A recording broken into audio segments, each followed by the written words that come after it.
K-oss The Villin, 772 King of Drill. I just jumped off the porch with dirty glove bastards.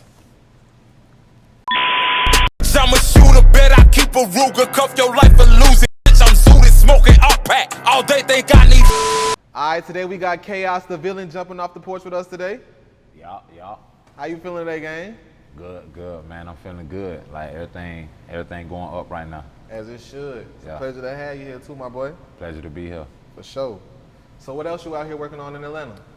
Man, right now I'm just trying to like network, go to places that I know I'm going to see some of the people that's, up there doing the things that I'm trying to, end up getting to eventually.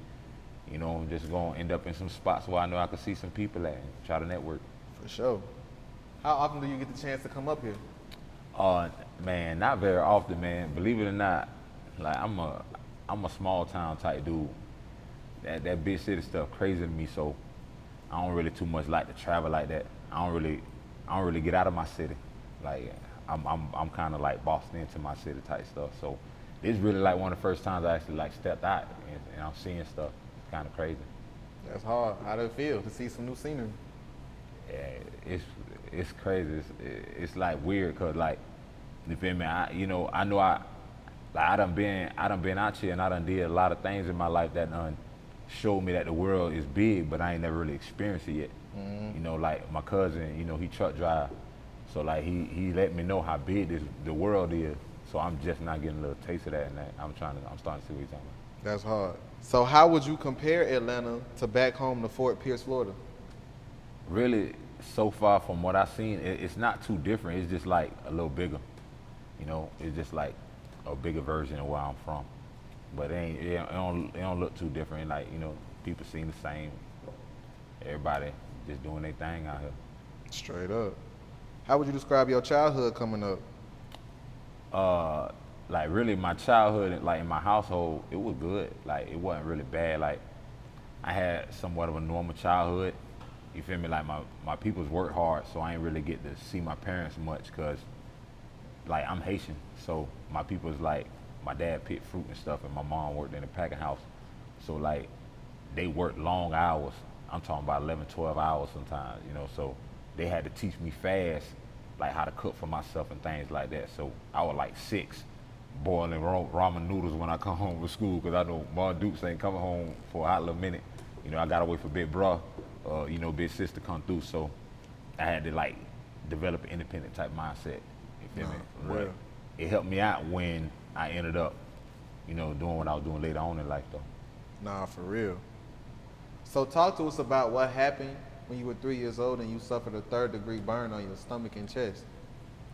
Like really, I don't really want to talk too much about that, for reasons that just current events that's going on. I don't really want to talk too much about it, but I'm gonna basically just say it was war wounds. That's all I can say. Like when you Haitian, you're gonna suffer war wounds, and this is my war wound. For sure. What was it like growing up Haitian in the early 90s and the early 2000s? Man, I know it was different from now, that's for sure. Like back then, it was a stain to be a Z. Like it was a stain to be a Zo. Like I knew people that was Haitian that was acting like they was American, or they say they were Bahamian or Jamaican or something, before they would like actually admit to being Haitian. So us that really, embraced it and, we took it in, we took pride in that, you feel me? And a lot of the things that occurred that wouldn't be seen like as the best things, we did it upon our pride, you feel me? So we didn't really care how anybody else looked at it. We was moving based off pride to get our respect, because we felt like we wasn't getting none. And we people too, we deserve our respect. So we fought hard for that. No, for sure. So when would you say you jumped off the porch? Really, it was crazy. I think like my homeboys, they pick on me, they say I jumped off the porch late, because I was like 15 when I jumped off the porch, you feel me? Like I had older brothers, they was in the same nation. So they tried to keep me, sheltered. They didn't really want me to see the things that they were seeing. So when they was out there doing what they were doing, they kept me sheltered from a lot of it. But by the time I was 15, they ended up falling to the system. And how the cycle go, I ended up falling to the street right behind him, and that's when it started by age 15. No, for sure. So you saw your first dead body at age 5. Yeah. How was that experience? Really, at that time, I didn't really understand it, really. Like, I knew who it was, so like I had somewhat kind of an understanding because I spoke to the person and things like that. But you know, when you 5, you know, you were adolescent, you don't really understand when somebody gone. But I knew that it was something bad though. Like, it was crazy. Like, it was my sister's boyfriend. Arrival Nation came through, and they ended up shooting him over a dispute.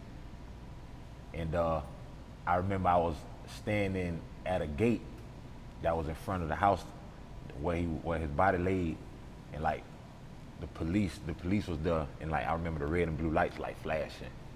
And the only reason I seen the body because it was like 7:30, so the sun done went down. I seen like the red and blue lights flash on the body, like I seen him on the floor with like holes in his back, and like eyes open. Like when you 5, that's just some crazy stuff to see. But it showed me the realness of what this street life is though, so I knew quick. Yeah. You also played football though. Yeah. Why did you quit until you got in school? Man, really I started playing football like on the basis of one of my coaches seeing me. They had this beef going on at my school. A lot of New York kids came down, and I went to a school called Fort Pierce Central. A lot of New York kids had came down, and a big riot had started. I guess from our differences and stuff, it was crazy. So a big riot started. We were fighting, and I had hit somebody, and I seen the school resource officer coming. So I took off. I was gone. His name Deputy Hughes. I took off on him. Man, I got away. But later on that day, I was getting on the bus, and he grabbed me. He was like, "Hey boy," he a big hefty dude. He was like, "Hey boy, you ran pretty fast today." I was like, man, I ain't had nothing to do with none of that. I was just trying to get away. He was like, "No, you ain't in no trouble. You need to go out to the football team, man, and try out." So I was like, you know, I like football, so you know, I guess I could try it. And what I did, I tried out, and I was actually pretty good at it because I'm tall. You feel me? So when I was running, I stride like I'm running past everybody because my legs long, whatever. And I just had a natural ability to catch the ball. So they used me a lot, and I was doing real good up to my sophomore year. I got on the varsity team. So you know, what happened next? You know, I ended up getting thrown out. You got thrown out of school? Yeah. Damn, what happened? Really, it was just a mixture of like not understanding what I wanted, if I wanted the street life or the school life. And like I kept going to the block and doing my thing more than I was going to school and doing my thing and stuff. So the absences kept building up, and they were like, "You know what? You're gonna have to slide, man. You ain't coming here." So I was just like, you know, it is what it is, bro. I'm just I picked the streets. For sure. That's what I was. Talk to us about J6. J6, man, that's like my other half right there, man. That was my best friend. Like I met him when we was 4. Him and the dude behind me right here to my left. Them the two first bonds I ever made in life, like as a human being. You feel me? I still got that bond with him, and this my blood cousin right here. So at the end of the day, J6 was a very important part to me. And like growing up, we suffered some of the same type of scars. It's just we ended up on different sides. He joined the street life. I ended up joining the street life, but we was on 2 different sides. And our sides ain't like each other too much. Yeah. You know, one thing led to another, fight happened, and you know, he ended up dying. Like that kind of scarred me, because when somebody die from your side from an op, keep going? Yeah. When somebody die from your side from an op, you feel me? It's easier to think go get vengeance, and you know, it is what it is. But you know, J6, he was my loved one, but he fell to somebody from my own side.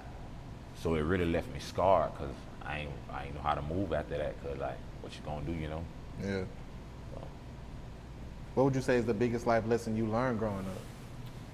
the biggest life lesson I learned is that this short right here, you feel me? And you gotta make everything count because you don't know what's next, you feel me? You can walk outside and your last heartbeat, you take your last heartbeat, whatever the case may be, you never know. So every moment, you gotta make it count. That's what I learned from stuff like that, from those type of trials at a young age. What would you say is the biggest obstacle you overcome so far in your life? The biggest obstacle I've overcome, I think it would be caring about other people's opinion. Like growing up, that was a big thing to me, dog. That got me in a lot of trouble. Like when people would say certain things about me, like it would really affect me. Like I felt like I always had to take action towards everything. Like if somebody said, "Oh, I don't like how you dress," you know, you know, I don't like how you walk. Whatever the case may be, I always took offense to everything. Like I lived to please others a lot. You feel me? And this music thing, it changed my mindset on that. Because I started understanding that everybody ain't gonna like you. You feel me? You know, everybody ain't gonna like what you do. Everybody ain't gonna like how you move. You gotta like how you move. Right. You know, that's my biggest life lesson right there, is understanding that everybody ain't gonna like you. You just gotta keep pushing and do what you gotta do. So how did you start making music? Man, it's really crazy, right? See my cousin behind me, man. He started this label, and it wasn't really his plan for me to be the artist. We had somebody else that was the artist. It was a younger guy, and I was just his hype man. You feel me? Whenever he'd get on the track, I would say something in the intro, or I'd say something in the end, or whatever. And we did like about 3 or 4 songs like that. And he would tell me every time, he'd be like, "Hey man," every time I play them songs, bro, they'd be like, "Hey man, who that is at the end? Hey man, who that is at the beginning?" I'm like, "What the hell? you did the song, shit. The hell they worried about me for?" Right. But he was like, "Man, they like how you sound. You should do a feature with me." I ain't take it serious at that point because music wasn't something that I felt was a niche for me. So I was just like, man, I don't know about all that. You feel me? But eventually, there was another artist out there. He was his CEO is an older guy as well. He don't like me too much, so he actually had the guy do a diss track, and like basically they were dissing me on it. And I ain't know what to do. You feel me? Like I came to my cousin like, "Bro, this man got his people dissing me and stuff like that. That's crazy, man. Like I don't rap. Like what the hell?" And he was like this nigga back here was like, "Well, shit, why don't you?" I like, "I don't know, bro." He was like, "You should try that shit, man. Do a diss track on that nigga, man, and put that shit out. See what it's like." So that's what I did. I did a little diss track. We put it up on SoundCloud. You know, I'm thinking it's gonna be, you know, whatever. Man, that shit hit like 1,000 in like 4 hours. I was like, oh shit, they was eating it up. So when I seen that kind of reaction, you know, I felt like, okay, I might have something. And you know, he kept pushing me to continue to do more songs, and like a lot of people in the city started fucking with it. So I continued on, and now I'm here. Nah, for real. How did you get your rap name? Really, I already had the name. Like this ain't really come from rap, you feel me? This came from stuff that I was doing, you know, in the streets.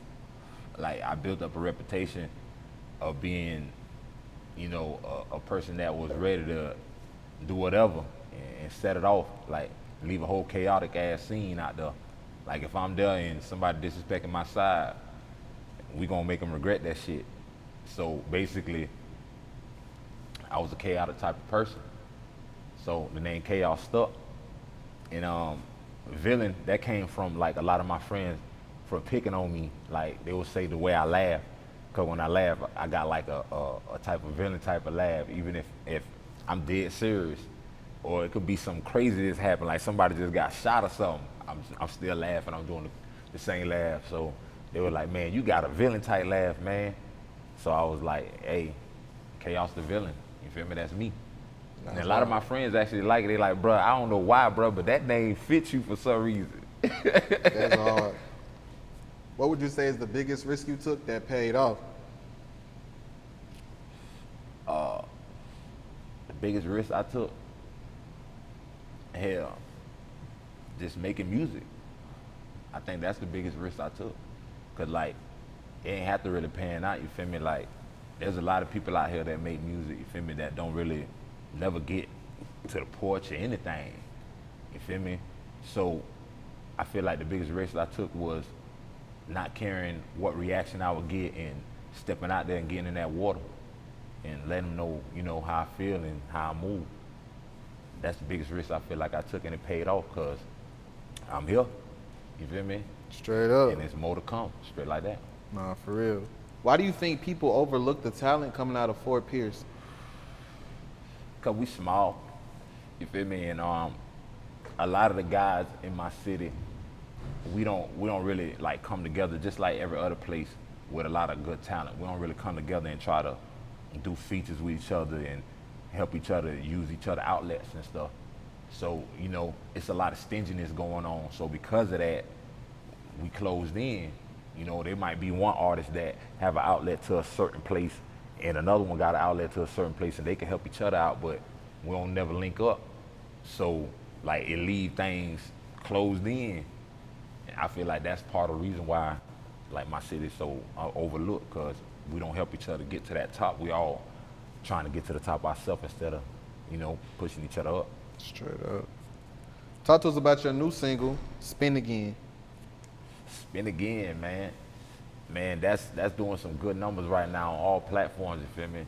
On YouTube, on SoundCloud, Spotify. It's doing better than I thought, you feel me? Really, Spin Again, that's a track that I had put together on the basis of feeling like it's time to let the city know how I move and how me and my dogs move. And basically, I felt like that was a perfect embodiment in that song. So I chose the title Spin Again because sometimes it's necessary when you're drilling. You got to get the job done, and you got to spin again sometimes. You feel me? And I know what that be about. So at the end of the day, I just titled it that for that reason. And I ain't know it was gonna do them kind of numbers, honestly. Like I drop a lot of music, but for some reason everybody that heard this one was like, hey man, this snap for some reason. They like, hey man, I love it, hey man. Like my nephew, I sent it to him in Orlando. We got him and all his homeboys, man, they rocking to that heavy. He like, man, you gotta come and shoot a video. You know what I'm saying? So yeah, I ain't know it was gonna be that big, but it's popping right now. It's doing a lot For real. of good things, man. Talk to us about your upcoming album, 2-6 Messiah. 2-6 Messiah. I actually I only been doing this rap thing for like 3 years now, and within that I got like 2 projects out already. King of Zombies and Night of the Living Dead. Those are my 2 mixtapes that's already out. I also have an EP out called Zombies on Earth. And 2-6 Messiah, that's my very first album, my debut album. I put some of my best work on there, like a mixture of things. Like I tried to show my versatility more on there. Like, you know, I do more than just drill. You feel me? I can do things for girls. I can do things for fellas that feel like they ladies men and whatever the case may be, you know, and still step on the same level. So that's why I put this project together here. And I call it 2-6 Messiah on the basis of feeling like somebody have to represent what our nation is the right way. Because right now, it's a lot of craziness going on within my nation. You feel me? I feel like I can do that. So 2-6 Messiah, man. Yes. What would you say is the biggest challenge that comes along with being an independent artist? Oh, that's easy. Financials. That's the biggest challenge right there. You feel me? you really gonna get out what you put in. You feel me? If you scared to spend money on yourself, if you scared to bet on yourself, man, stay on the porch. Straight like that. If you ready to jump off that porch, you better make sure that you're ready to spend it, cause you're gonna have to. It's gonna be times where you're gonna be like, man, I don't know if I should spend that $200 on that studio session. But you don't understand, this man probably been mastering for 20, 30 years. He can make this song be a hit versus the person that has been doing it for 2 years. You know what I'm saying? You gotta be ready to spend that money. You know, you might be like, I don't wanna pay $1,500 to open for an artist, but you never know. You might pay that money and then that artist might be like, hey man, I like what you just did there. You gotta be ready to spend that money. If you ain't ready to spend that money on yourself, then yeah, you might as well don't even do it. Like that's the biggest thing there. Nah, for real. So what else are you working on right now? Right now, I'm working on doing more music videos, more visuals.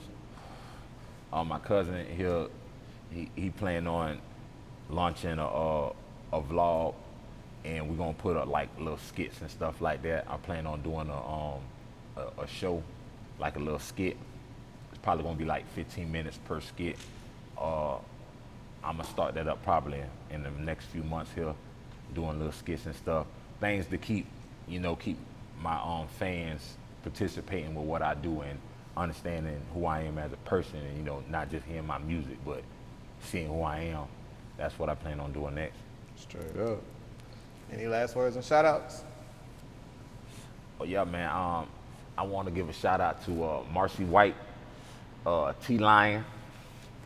Y'all too. Y'all was the first out my city that's convoted like that. That really, gave me a chance, and I appreciate y'all. You feel me?